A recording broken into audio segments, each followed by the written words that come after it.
ত্রিপুরা প্রধান রেফারেল হাসপাতাল জিবি হাসপাতালে সংবাদ সংগ্রহ করতে গিয়ে আক্রান্ত হলেন সাংবাদিক ভূপাল চক্রবর্তী। ঘটনাটি ঘটেছে হাসপাতালের অভ্যন্তরে অবস্থিত রোগী কল্যাণ সমিতির ওষুধের দোকানে। সরকারি জমিতে স্থাপিত ওই ওষুধের দোকানটি মূলত রোগীরা যাতে বাজার দরের তুলনায় কম দামে ওষুধ পান সে উদ্দেশ্যে খোলা হয়েছিল।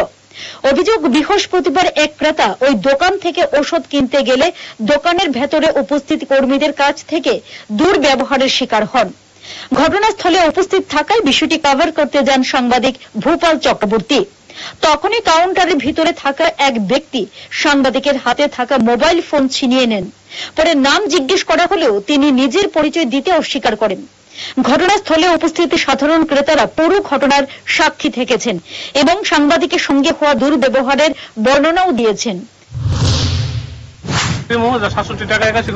আমি যেহেতু অনলাইন আছে, আমার অনলাইন আমি দিতেই পারি 67 টাকা। আপনার সঙ্গে কি আচরণ? তারপরে আমি করলাম দেন আমি ফাইল করতেছি, আমি তো লোন নিয়ে নিতাম। তখন আমি বেশি আমি তো পঞ্চায়েত সেটা সময় দাম দিব করে আমি ফাইল করতেছি, উল্টা পাল্টা আমার লাগা রাগ গেছে।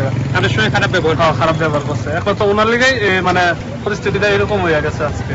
আপনি তো তখন ক্যামেরা করতেছিলেন, তো ক্যামেরা করার সাথে সাথে উনি ফট করে এই মোবাইলটা তাই ছিনিয়ে নিয়ে গেছে তাইনের ভিতরে। তাইনেও আবার খারাপ ব্যবহার করছে, খারাপ মিসবিহেভ করছে আর কি কাউন্টারে যে লোকটা আছে। পরে ওই ব্যক্তির বিরুদ্ধে আগরতলার এনসিসি থানায় মামলা করেন ভূপাল চক্রবর্তী।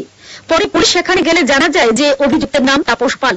ঘটনার পর সেখানে যান জিবি হাসপাতালের deputy medical super doctor Kanak Chowdhury, Agartala press ক্লাবের সভাপতি প্রণব সরকার এবং জিবি আউটপোস্টের পুলিশ। ডক্টর কনক চৌধুরী সাংবাদিকদের জানিয়েছেন বিষয়টি গুরুত্ব সহকারে দেখা হচ্ছে এবং পুলিশ আইনি ব্যবস্থা নেবে।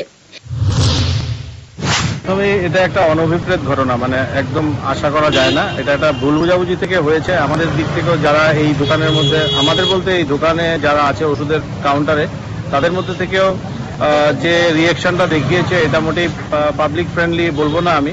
এবং যে জিনিসটা কথাবার্তার মাধ্যমে সুন্দরভাবে মিটিয়ে ফেলা যেত সেটাকে অন্যরকম ভাবে রূপ দেওয়া হয়েছে।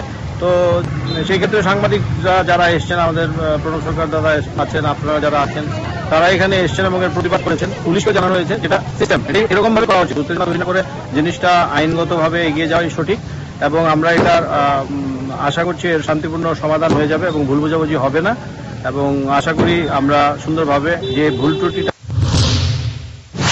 এই ঘটনায় সাংবাদিক মহলে তীব্র ক্ষোভের সৃষ্টি হয়েছে। হাসপাতালের মতো সংবেদনশীল জায়গায় সংবাদ সংগ্রহ করতে গিয়ে সাংবাদিকের উপর হামলা ও মোবাইল ছিনতাইয়ের ঘটনা সাংবাদিকদের নিরাপত্তা নিয়ে নতুন প্রশ্ন তুলেছে। Bureau report, headlines Tripura national.